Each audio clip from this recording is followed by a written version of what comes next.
Good morning friends. आज का हमारा टॉपिक है ईस्ट इंडिया कंपनी के साथ रियासतों की संधियां। तो लेट्स स्टार्ट।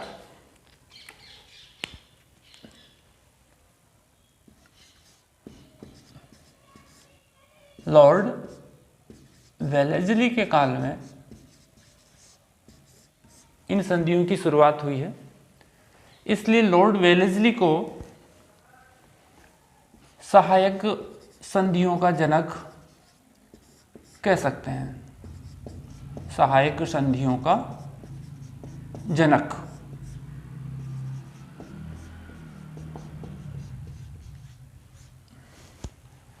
सहायक संधियों का जनक लॉर्ड वेलेस्ली को हम कह सकते हैं। लॉर्ड वेलेस्ली के ही काल में जो पहली रियासत थी भारत की जिसने संधि की थी वो थी हैदराबाद।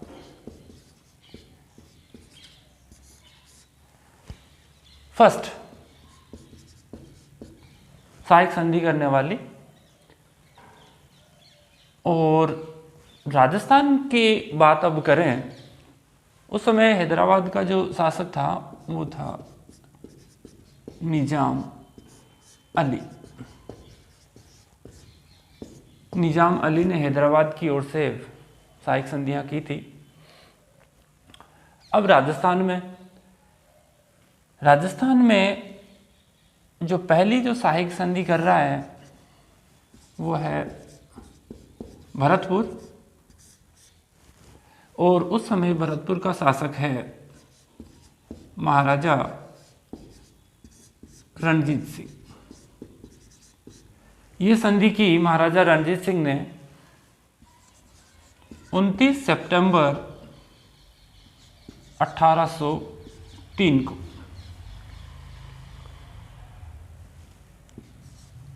दूसरे नंबर पे जो संधि की है वो है अलवर।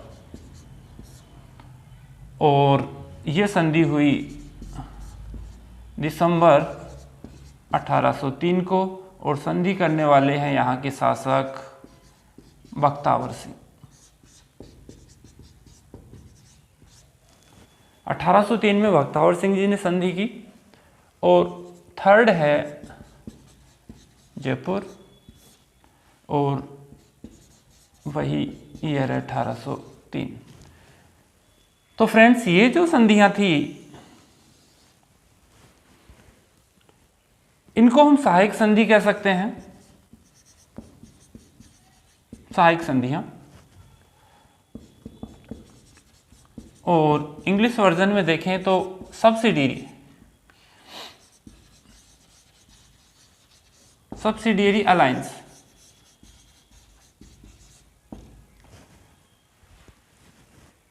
तो उस समय कुछ समय के लिए ये जो सहायक संधियां की थी, इंडिया के लेवल की बात करें तो इंडिया में हैदराबाद ने प्रथम संधि की अंग्रेजों के साथ। और उस समय शासक थे निजाम अली। भरतपुर के शासक रणजीत सिंह ने 29 सितंबर 1803 को ईस्ट इंडिया कंपनी के साथ संधि की। लेकिन कुछ ही समय पश्चात रणजीत सिंह ने मराठा युद्ध में मराठाओं का साथ दिया। और इसी वजह से जो जनरल लेक है उसने भरतपुर के किले पे चढ़ाई कर दी थी। और उस भरतपुर के किले पे जब ईस्ट इंडिया कंपनी ने चढ़ाई की, आक्रमण किया था, तो उस किले को वो जीत नहीं पाया था।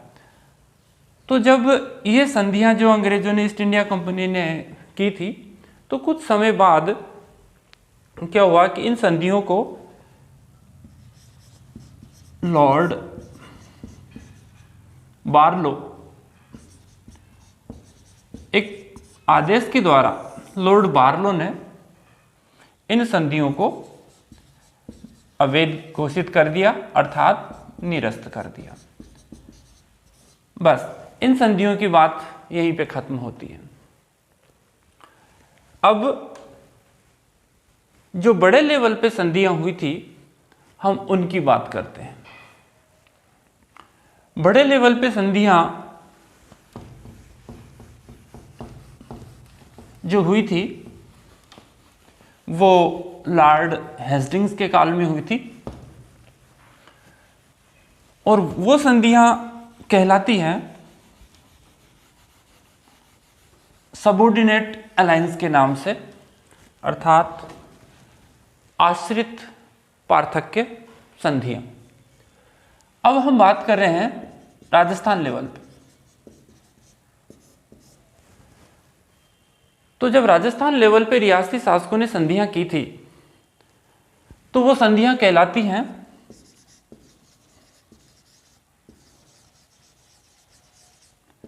सबऑर्डिनेट अलायंस के नाम से जानी जाती हैं। अर्थात हिंदी में अगर बात करें तो आश्रित पार्थक्य संधि। और ये संधि हुई है रियासती शासकों के बीच और ईस्ट इंडिया कंपनी के बीच, और सुरक्षा के लिए किससे? मराठों से। हम यहाँ पे थोड़ी देर के लिए मराठा के बारे में थोड़ा सा चर्चा करते हैं। क्या है ये मराठा? तो शिवाजी के काल से जो मराठा है वो चालू हुए थे, और धीरे धीरे इनकी जो चौथ वसूली है, चौथ वसूली और आक्रमण से राजस्थान के जो शासक हैं वो परेशान हो चुके थे। मराठाओं का प्रवेश जो है वो राजस्थान में होता है, बूंदी उत्तराधिकार संघर्ष से शुरू होता है। मराठाओं का प्रवेश बूंदी उत्तराधिकार संघर्ष, बूंदी उत्तराधिकार संघर्ष से प्रारंभ होता है, जिसमें जयपुर का जो सवाई जयसिंह है वो अपने दामाद दलेल सिंह को शासक बनाना चाहता है, और वहाँ की उसकी जो बहन थी महारानी अमर कुंवरी, वो अपने अल्पायु पुत्र उम्मेद सिंह को शासक बनाना चाहती थी। तो इसी वजह से अमर कुंवरी जो है वो मराठाओं को आमंत्रित करती है, और उस समय मराठा था मल्हार राव होलकर। मल्हार राव होलकर को वो आमंत्रित करती है।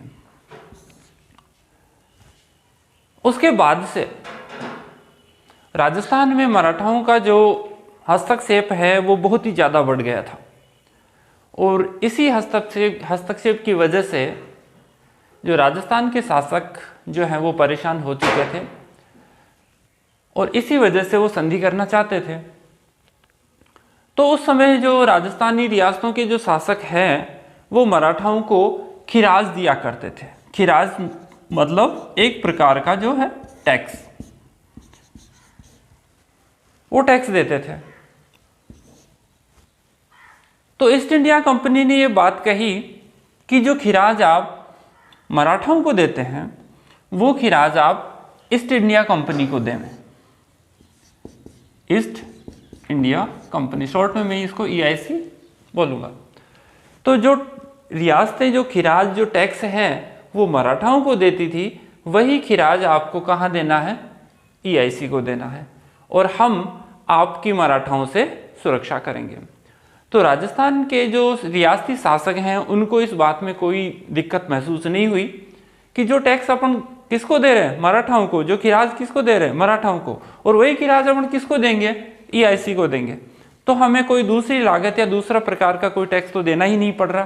तो इस वजह से उनको इस बात में कोई दिक्कत ही महसूस नहीं हुई। तो पहला तो रीजन था ये चौथ वसूली और मराठाओं का आक्रमण। दूसरा एक रीजन था कि जो पिंडारियों की जो लूटपाट थी, पिंडारी की जो लूटपाट थी, उस वजह से भी राजस्थान के जो रियासती शासक हैं काफी परेशान हो गए थे। और एक तीसरा रीजन था कि कुछ रियासतें ऐसी भी थी जिनसे मराठा चौथ वसूली नहीं करते थे, लेकिन वो अपने सामंतों के विद्रोह से परेशान थी। सामंतों के विद्रोह से परेशान थी। सामंत बार बार विद्रोह कर देते थे। तो कुछ रियासतें जो थी, बात करें हम आगे बात करेंगे कि कौन कौन सी ऐसी रियासतें थी जो सामंतों के विद्रोह से परेशान थी। कुछ रियासतें ऐसी थी जो पिंडारियों की लूटपाट से परेशान थी, और कुछ रियासतें अधिकतर ऐसी थी जो मराठाओं की चौथ वसूली और आक्रमण से परेशान रहती थी। तो इन तीन बातों से, फर्स्ट चौथ वसूली और आक्रमण जो मराठा करते थे, पिंडारी ये लूटपाट किया करते थे, और तीसरा कुछ रियासतें सामंतों के आंतरिक विद्रोह से परेशान रहती थी।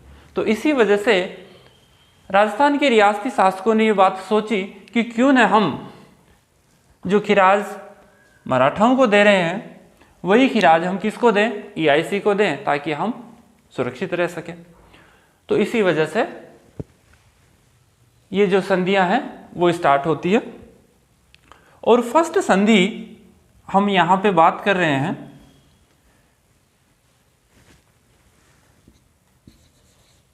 करौली।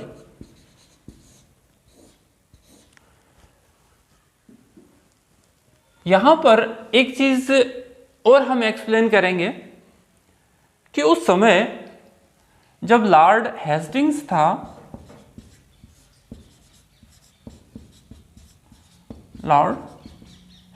था, तो उस समय राजस्थान का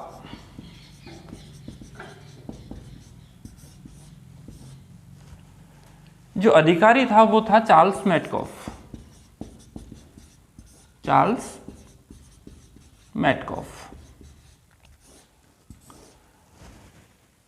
तो EIC की तरफ से जो रियासतों के साथ संधियां की थी वो की थी चार्ल्स मेटकॉफ ने, और उस समय गवर्नर था लॉर्ड हेस्टिंग्स।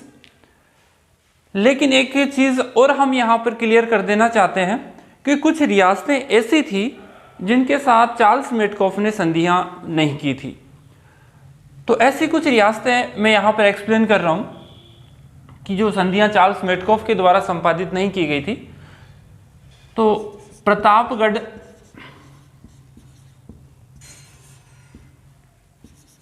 डूंगरपुर,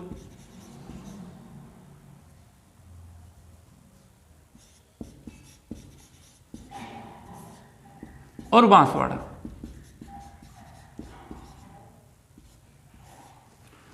तीन रियासतें ये ऐसी हैं जिनके साथ जो संधियों की बात है वो चार्ल्स मेटकॉफ ने नहीं की थी।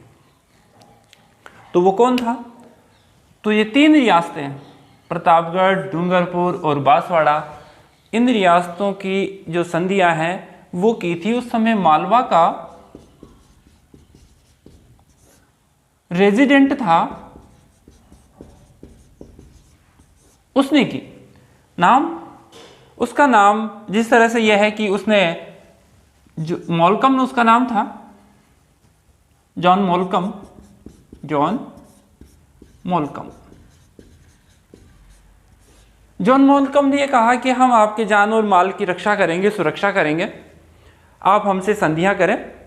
तो उस समय प्रतापगढ़, डूंगरपुर और बांसवाड़ा के जो 7 संधियां की थी वो चार्ल्स मेटकॉफ ने न करके मालवा के तत्कालीन जो रेजिडेंट हैं जॉन मोलकम, उसके द्वारा संपादित की गई है। अब वापस आते हैं करौली के पास। चार्ल्स मेटकॉफ ने वापस यहीं पे आए। तो राजस्थान का उस समय रेजिडेंट था, अधिकारी था चार्ल्स मेटकॉफ। तो चार्ल्स मेटकॉफ ने ये बात कही कि आप हमसे संधियां करेंगे और हम जो है वो मराठाओं से आपको सुरक्षा देंगे। तो जब चार्ल्स मेटकॉफ ने ये बात कही कि हम आपको मराठाओं से सुरक्षा देंगे, तो राजस्थान के जो रियासती शासक हैं वो इतने लालायित हो गए इस बात के लिए कि वो संधियां करने के लिए दौड़ पड़े। और सबसे पहला जो शासक है जो सब मराठों से सबसे ज्यादा परेशान होगा, हारा हुआ, हताश होगा, वो कौन होगा? करौली का शासक हरबख्श पाल सिंह।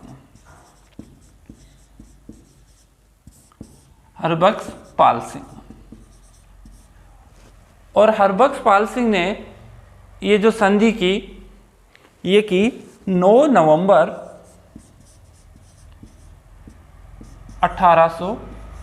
17 को। एक चीज यहां पर और एक्सप्लेन की जानी चाहिए कि जब करौली के शासक हरबख्श पाल सिंह ने ये संधियां की तो करौली उस समय जो खिराज है उसकी वार्षिक राशि किसको देता था? मराठाओं को देता था। लेकिन एकमात्र रियासत करौली एक ऐसी रियासत है जो मराठाओं को खिराज तो देती थी लेकिन अंग्रेजों ने मुक्त रखा, खिराज से इसको मुक्त रखा। एकमात्र ऐसी रियासत है जिसने खिराज अंग्रेजों को नहीं दिया क्योंकि अंग्रेजों ने खुद स्वेच्छा से उसे खिराज मुक्त घोषित किया था। दूसरी रियासत है टोंक। उस समय टोंक का जो शासक था वो था अमीर खां पिंडारी और इसने भी संधि की, अमीर खां पिंडारी। और अमीर खां पिंडारी ने संधि की 15 नवंबर 1817 को। तीसरी रियासत की अगर बात करते हैं तो तीसरी रियासत ने जो संधि की वो एक बड़े लेवल पे उसने संधि की, व्यापक और प्रभावशाली अगर संधि की बात करें तो वो संधि आती है कोटा की।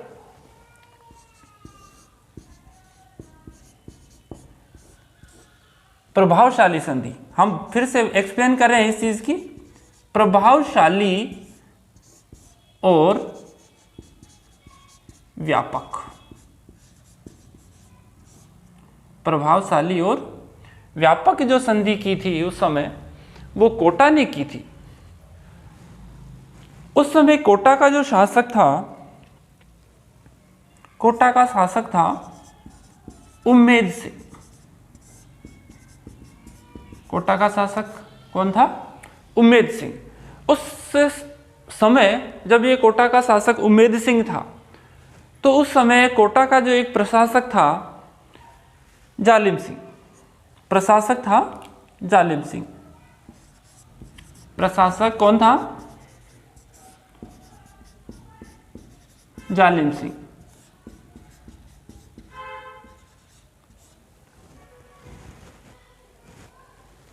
जैसा नाम वैसा काम। तो उम्मेद सिंह एक नाम मात्र का शासक वहां था और उस समय किंग मेकर कौन बन गया था? जालिम सिंह। तो जब ये किंग मेकर जालिम सिंह है तो ईआईसी का जो झुकाव है वो किसकी तरफ होएगा? जालिम सिंह की तरफ होएगा। तो ये जो संधियां जो है वो कोटा के साथ जो की थी वो झाला जालिम सिंह ने की थी। लेकिन एक चीज यहां पर एक्सप्लेन और की जानी चाहिए कि जिस समय झाला जालिम सिंह ने और मेटकॉफ ने उस समय जब संधियां की थी, दोनों ने संधियां की थी, तो जालिम सिंह ने एक गुप्त संधि और कर ली।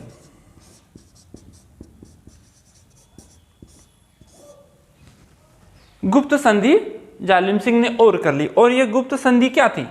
गुप्त संधि ये थी कि अब से आगे उम्मेद सिंह और उम्मेद सिंह के जो वंशज हैं वो कोटा के शासक होंगे। इसके वंशज आगे से, इसके वंशज कोटा के शासक होंगे और जालिम सिंह और इसके जो भी वंशज होंगे वो कोटा के प्रशासक होंगे। इसके वंशज कौन होंगे? प्रशासक चलते रहेंगे। तो चार्ल्स मेटकॉफ ने जालिम सिंह से जो गुप्त संधि की थी इसको मान्यता प्रदान कर दी और यही जो संधि है वो आगे जाके कारण बनी किसका? झालावाड़ का कारण बनी। कैसे ये भी देखते हैं। तो जैसे जैसे टाइम गुजरा तो इनके जो वंशज आए दोनों के बीच में विवाद पैदा हो गया। विवाद पैदा होना ही है क्योंकि ये तो है प्रशासक, किंग मेकर ये बन रहे हैं और ये नाम मात्र के शासक हो रहे हैं। तो आने वाले टाइम में दोनों के बीच में विवाद पैदा हो गया और इस विवाद के कारण मांगरोल का युद्ध भी दोनों के बीच में हो गया, मांगरोल का युद्ध। और इसके बाद में फिर आगे जाकर इस विवाद को समाप्त करने के लिए क्या किया? इस विवाद को समाप्त करने के लिए कोटा के जो 19 परगने हैं, कोटा के 19 परगनों को अलग करके झालावाड़ बना दिया गया। क्या बना दिया गया? झालावाड़ रियासत बना दी गई।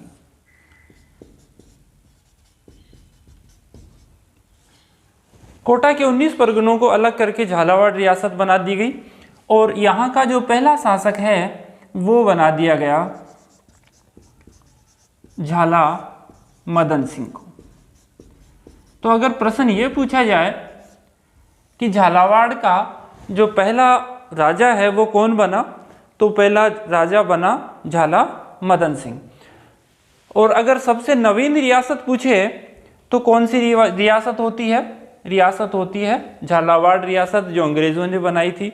और अंग्रेज़ों ने जो बनाई थी वो रीज़न क्या था? यही जो इनकी जो संधि है जो कोटा के साथ की थी, वो संधि इसका कारण बनी, क्योंकि बाद में झाला जालिम सिंह ने क्या है, इसके साथ एक गुप्त संधि कर ली थी और इसी गुप्त संधि के कारण जो बाद में है वो झालावाड़ रियासत बन गई। अब थोड़ी कोटा की बात करें कि कोटा कैसे बनी थी। तो कोटा के लिए थोड़ा सा मैं आपको बताना चाहूँगा कि जब शाहजहाँ था तो शाहजहाँ के काल में 1631 में शाहजहाँ ने क्या किया? शाहजहाँ ने बूंदी का शासक उस समय था रतन सिंह। कौन था वो? बूंदी का शासक रतन सिंह। तो बूंदी का जो शासक रतन सिंह था उसका एक पुत्र था, उस पुत्र को जो नाम था उसका माधो सिंह। तो बूंदी से कुछ पार्ट अलग करके माधो सिंह हाड़ा को कोटा का शासक बना दिया। तो एक चीज यहां पर यह भी नोट करनी चाहिए कि बूंदी के जो शासक हैं वो कोटा के शासकों को छुटभैया मानते थे, कोटा के शासकों को छुटभैया मानते थे। और यही जो एक चीज है वो अब आगे जाके हम पढ़ेंगे कि जब राजस्थान का एकीकरण होता है तो उस समय जब कोटा का जो शासक है उसको जब राज प्रमुख बनाया जाता है तो बूंदी का शासक जो है वो उस समय नाराज होता है, क्योंकि बूंदी के शासक कोटा वाले शासकों को क्या मानते थे? छुटभैया मानते थे। तो कोई स्क्रीनशॉट अगर लेना चाहें तो आप ले सकते हैं।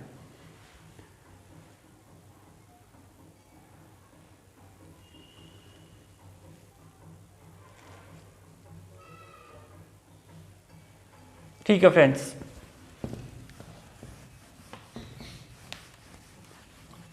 अब आगे जो है वो संधि है जो कोटा के बाद जो चौथे नंबर की जो संधि है वो है जोधपुर की।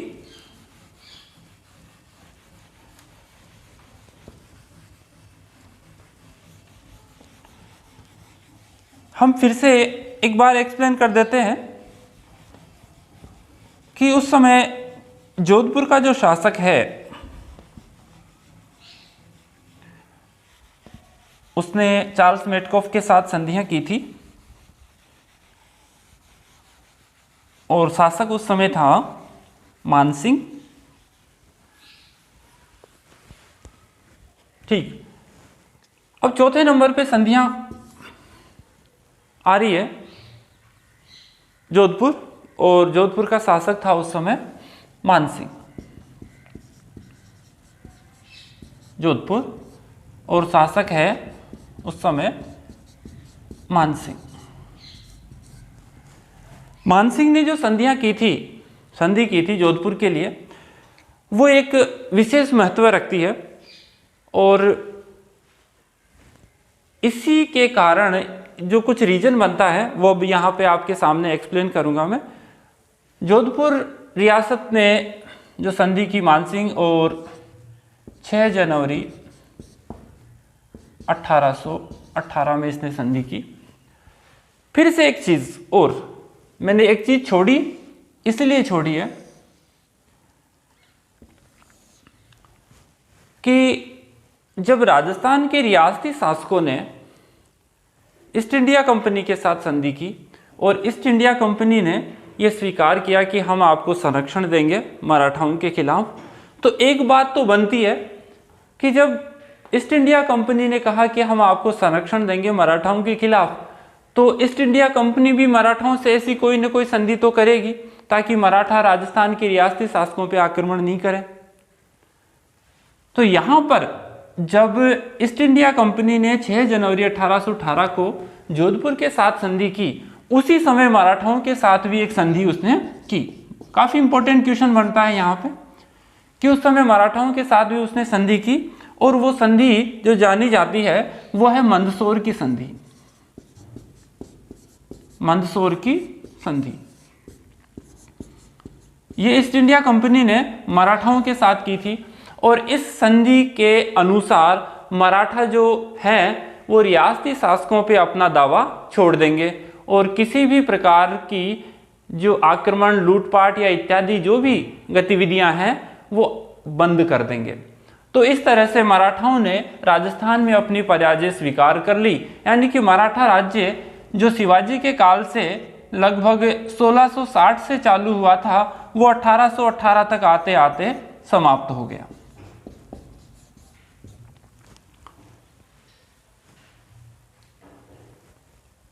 जोधपुर का उस समय एक चीज और कि अगर राजस्थान साहित्य की बात करें तो राजस्थान साहित्य में एक बांकीदास हुआ है। बांकीदास ये उस समय का एकमात्र ऐसा कवि है, एकमात्र कवि है जिसने इन संधियों की तीव्र आलोचना की थी। और उस समय बांकीदास ने एक उक्ति गीत के माध्यम से, और वो था आयो अंग्रेज मुल्क रे ऊपर, आयो अंग्रेज मुल्क रे ऊपर। तो राजस्थान का एकमात्र ऐसा कवि बांकीदास, बांकीदास की ख्यात को हम जोधपुर की ख्यात भी कहते हैं। तो बांकीदास एक ऐसा एकमात्र कवि हुआ है जिसने अपनी उक्तियों से, अपने गीतों से राजस्थान के रियासती शासकों की कटु आलोचना की थी। और अपने गीतों से, जैसा आयो अंग्रेज मुल्क रे ऊपर, धनिया मरे ने दीदी धरती, धनिया मरे न दीदी धरती, धनिया उमा गई धरा, यानी कि राजस्थान के पहले शासक ऐसे हुए थे जिन्होंने अपने जीते जी जो जमीन है वो नहीं जाने दी, लेकिन वर्तमान के जो शासक हैं उन्होंने अपने जीते जी जो अपनी ज़मीन है वो ईस्ट इंडिया कंपनी को दे दी और उनकी जो अधीनता है या गुलामी है वो स्वीकार कर ली। तो अगर प्रश्न ऐसा आए कि ऐसा कौन सा कवि है जिन्होंने इन संधियों की कटु और तीव्र आलोचना की थी, तो अपना प्रश्न का उत्तर आना चाहिए बांकीदास। राजस्थानी साहित्य में अगर ये प्रश्न जाता है तो दोनों तरफ से ये प्रश्न बनता है। इस टॉपिक से भी ये प्रश्न बनता है कि राजस्थान का ऐसा कौन सा कवि है जिसने इन संधियों की तीव्र और कटु आलोचना की थी, तो अपना उत्तर आना चाहिए बांकीदास। कुछ शर्तों की बात यहां पे अपन और कर लेते हैं। जोधपुर का जो राजा मानसिंह था, इसने संधियां की और संधि के तहत अंग्रेजों ने यह भी एक बात की कि 1500 जो घुड़सवार हैं, घुड़सवार 1500 घुड़सवारों की एक जो सेना है वो आपको रखनी पड़ेगी।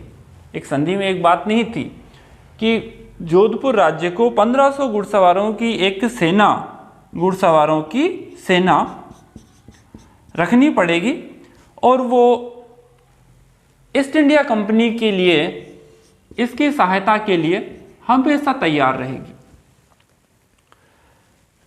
तो 1857 वाली जब क्रांति का जो चैप्टर हम जब पढ़ेंगे तो इस बात की चर्चा होगी कि 1500 घुड़सवारों वाली जो सेना है वो कौन सी है।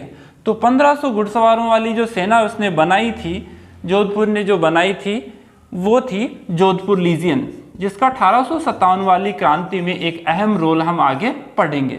जोधपुर लीजियन 1835 में ये बनी, जिसने 1857 वाली क्रांति में एक अहम रोल अदा किया। और साथ ही इस छावनी के लिए, जोधपुर लीजियन के लिए एक छावनी भी बनाई, और वो छावनी बनाई एरनपुरा की छावनी। इसी संधि के तहत एरनपुरा की छावनी, ये दोनों चीजें हैं वो इसी संधि के तहत आती है। EIC ने कहा कि आपको 15 घुड़सवारों की एक जो सेना है वो हर समय तैयार रखनी होगी, जो समय आने पर EIC की हेल्प करेगी।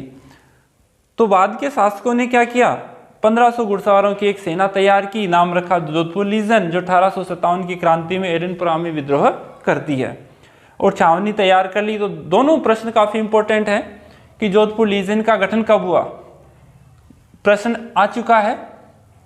जोधपुर लीजन का गठन कब हुआ, 1835। और गठन क्यों हुआ है, क्योंकि एक संधि की शर्त थी कि आपको 1500 घुड़सवारों की एक सेना तैयार करनी पड़ेगी, जो वक्त आने पर EIC की हेल्प करेगी, और इसीलिए जोधपुर लीजन का गठन होता है। चलिए आगे चलते हैं 5वें नंबर की बात पे। 5वें नंबर पे जो संधियां की हैं वो आता है नंबर अब अपने उदयपुर का।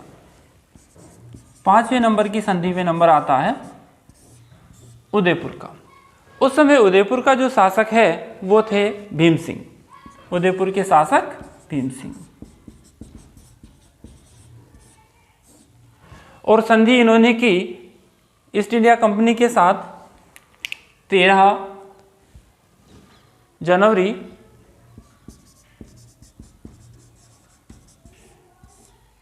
1818,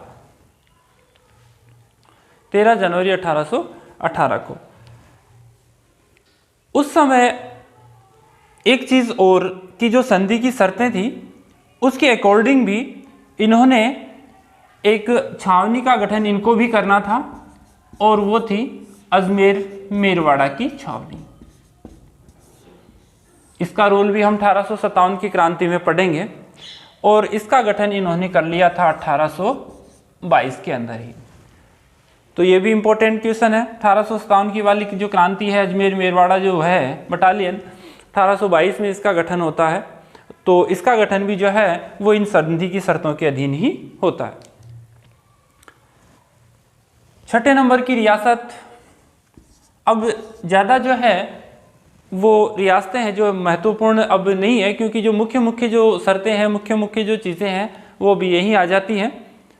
तो अगली रियासत हम पढ़ेंगे बूंदी। और उस समय जो बूंदी है, उस समय बूंदी के शासक कौन थे, बूंदी के शासक कौन थे? बूंदी के शासक थे उस समय बिशन सिंह या विष्णु सिंह।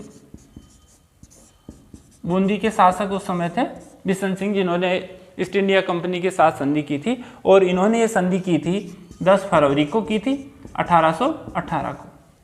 बिशन सिंह। 7वें नंबर पे जो संधि करने वाली रियासत है अपनी बीकानेर। बीकानेर के जो शासक थे उस समय वो थे महाराजा सूरत सिंह, और महाराजा सूरत सिंह ने जो संधि की थी वो थी 21 मार्च 1818। अब यहाँ पे एक बात और आती है, वो हम एक साथ डिस्कस करेंगे। बीकानेर। 8वें नंबर पे किशनगढ़।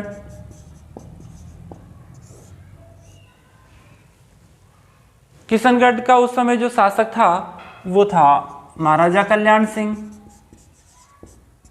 महाराजा कल्याण सिंह। और इन्होंने भी संधि की थी अप्रैल 1818 में। एक शासक और थे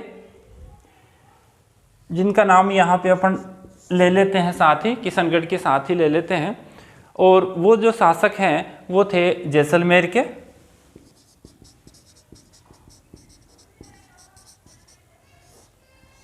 और उस समय जैसलमेर के शासक थे महाराजा मूलराज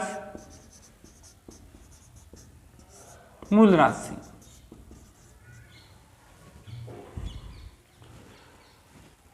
बीकानेर, किशनगढ़ और जैसलमेर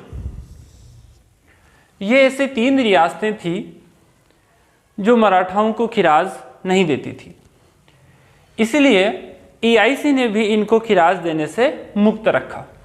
कौन कौन सी रियासतें हैं वो? रियासतें हैं वो बीकानेर, किशनगढ़ और जैसलमेर। 3 रियासतें हैं जो मराठाओं को खिराज नहीं देती थी, इसलिए EIC ने भी इनको खिराज से मुक्त रखा। तो वापस एक बार हम रिपीट करते हैं कि करौली एक ऐसी रियासत है जो मराठाओं को खिराज देती थी, लेकिन अंग्रेज़ों ने खिराज से उसे मुक्त रखा। 3 रियासतें ऐसी हैं, बीकानेर, किशनगढ़ और जैसलमेर। ये 3 रियासतें मराठाओं को खिराज नहीं देती थी, इसलिए EIC ने भी इनको खिराज से मुक्त रखा। अब आगे चलते हैं। आप एक बार स्क्रीनशॉट ले सकते हैं।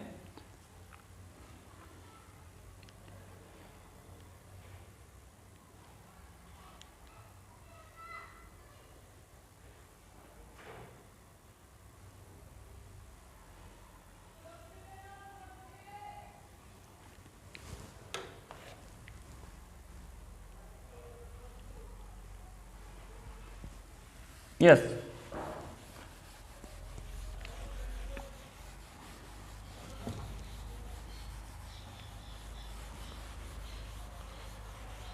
ये जो सभी संधियां हैं वो 1818 में पूर्ण हो रही हैं।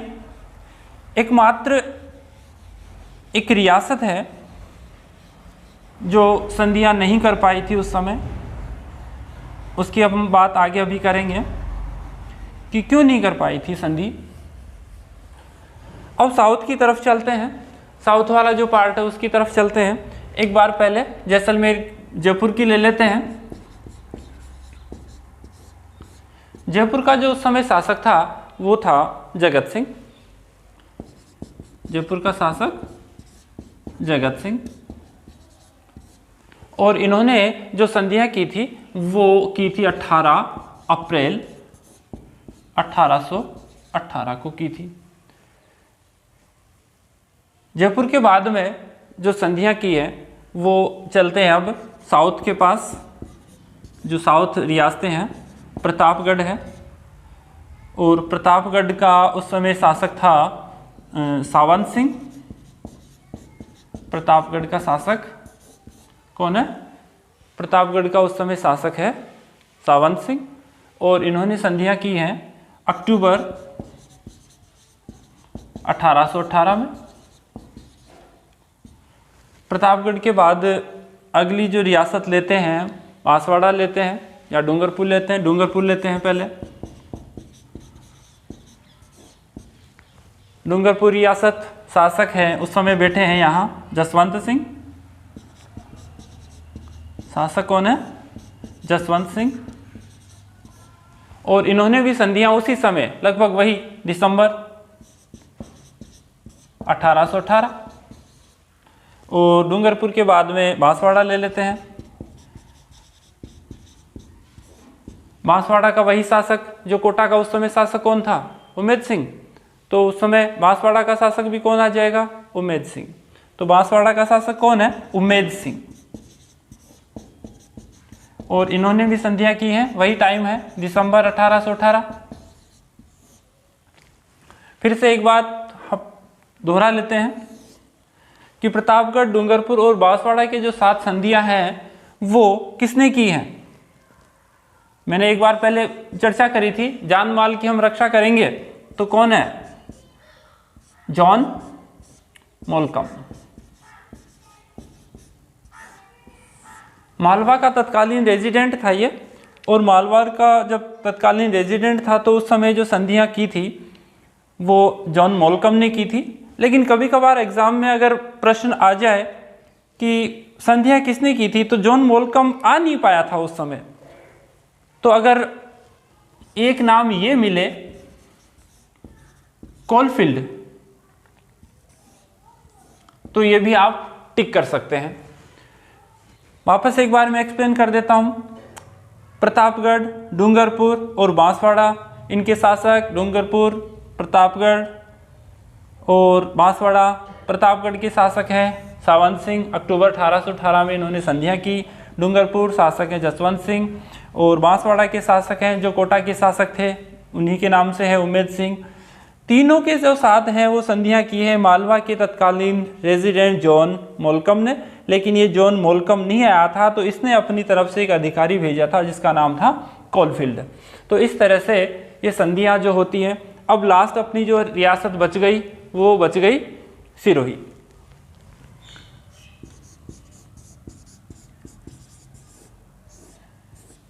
सिरोही का शासक उस समय था शिव सिंह।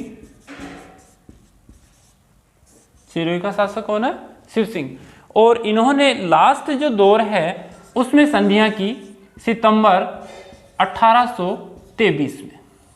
कारण क्या है कि 1823 में इन्होंने संधियां इतनी लेट क्यों की, जबकि राजस्थान के जो रियासती शासक हैं वो इतने लालायित थे संधियां करने के लिए कि उन्होंने 1 वर्ष के अंदर सारी संधियां जो है वो ईस्ट इंडिया कंपनी के साथ निपटा दी। तो सिरोही पर जोधपुर जो है वो दावा करता था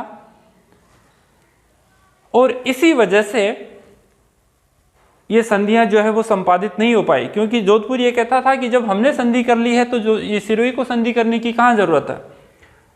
लेकिन बाद में ईस्ट इंडिया कंपनी ने जोधपुर के दावे को अस्वीकार कर दिया और शिव सिंह के साथ 1823 में संधि कर ली और इस तरह से ये संधियों का जो दौर है वो समाप्त हो गया। एक चर्चा और हम कर लेते हैं यहाँ पे,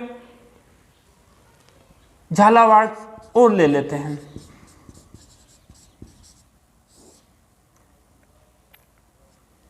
जैसा कि मैंने अभी पहले एक्सप्लेन किया था कि जो झालावाड़ रियासत है उसका गठन कैसे होता है। उम्मेद सिंह और जालिम सिंह के बीच में विवाद हो गया प्रशासन को लेकर। जालिम सिंह किंग मेकर बन गया और उम्मेद सिंह एक नाम मात्र का राजा रह गया। जालिम सिंह ने चार्ल्स मेटकॉफ के साथ एक अलग से गुप्त संधि की और उस गुप्त संधि के अनुसार ये बात स्वीकार की गई कि उम्मेद सिंह के जो वंशज हैं वो कोटा के शासक चलते रहेंगे, लेकिन प्रशासन जो है वो झाला जालिम सिंह और उसके वंशजों के पास रहेगा। तो आने वाले टाइम में दोनों के बीच में विवाद पैदा हो गया और दोनों के बीच में विवाद को समाप्त करने के लिए क्या किया गया, कोटा के 19 परगनों को, वापस एक्सप्लेन कर रहे हैं अपन, कोटा के 19 परगनों को अलग करके 10 अप्रैल 38 को 10 अप्रैल 1838 को झालावाड़ राज्य का गठन कर दिया गया और उसी दिन जो संधि है वो इसके साथ संपादित कर ली गई। यानी कि इसका गठन ही इस तरह से किया गया था कि आपको संधि की सारी शर्तें माननी पड़ेगी, इसलिए अलग से इसके साथ कोई संधि नहीं की गई थी। तो प्रश्न ये पूछा जाए कि अंतिम रियासत कौन सी है, तो झालावाड़ है। सबसे छोटी रियासत पूछी जाए तो कौन सी रियासत है, अपनी शाहपुरा है। और सबसे अगर बड़ी रियासत पूछी जाए, सबसे पुरानी रियासत पूछी जाए तो सबसे पुरानी रियासत कौन सी है, मेवाड़ है। तो इस तरह से अपना जो ये चैप्टर जो है वो समाप्त होता है।